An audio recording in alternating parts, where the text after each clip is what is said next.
தமிழ்நாட்டுல இன்னைக்கு போட்ட பட்ஜெட் பார்த்தீங்கன்னா, இந்தியாவே வியக்கக்கூடியது. ஏன் உலகமே பாராட்டக்கூடிய ஒரு அருமையான பட்ஜெட்ட தான் போட்டிருக்காங்க தமிழ்நாடு.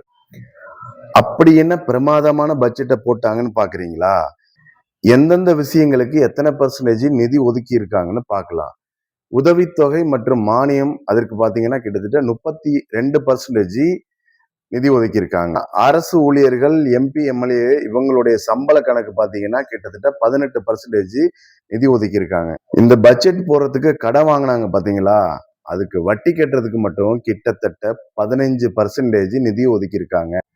அடட! என்ன பிரமாதமான பட்ஜெட்டு. இன்னும் இருக்கு வாங்க பார்க்கலாம். அதுக்கப்புறம் இந்த கனவு இல்லன்னு சொல்லிட்டு வீடு கட்டி தர்றதுக்கு, அதுக்கப்புறம் விவசாயிகளுடைய கடன் தள்ளுபடி சம்டைம் பண்ணுவாங்க. அதுக்கப்புறம் கூட்டுறவு வங்கியில வாங்கியிருக்கக்கூடிய நகைகள் தள்ளுபடி பண்ணுவாங்க. கிட்டத்தட்ட ஒரு 12% நிதி ஒதுக்கியிருக்காங்க.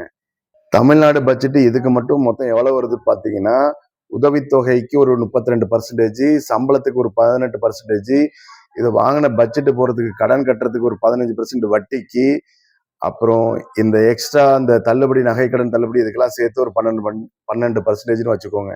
மொத்தம் 77% நிதியை இதுக்கு மட்டும்தான் ஒதுக்கியிருக்காங்க. மீதி இருக்கிறது 23% நிதியை. இந்த 23% நிதியை வச்சு இவங்க என்ன மாதிரி திட்டங்களை தமிழ்நாட்டோட வளர்ச்சிக்கு பயன்படுத்த போறாங்க?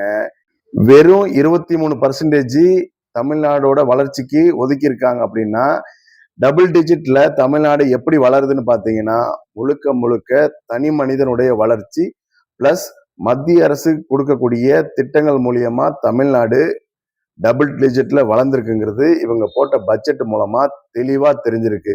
இந்த மீதி 22% சொன்னோம் இல்லையா, அது திட்டத்துக்கு ஒதுக்குறேன்னு சொல்லி பாதி இவனுங்க அடிச்சிருவானுங்க. அது வேற தனி விஷயம்.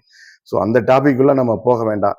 ஸோ வெறும் வளர்ச்சி திட்டத்துக்கு மட்டுமே ஒரு 23% மட்டும் வச்சு தமிழ்நாடு எப்படி வளரும்?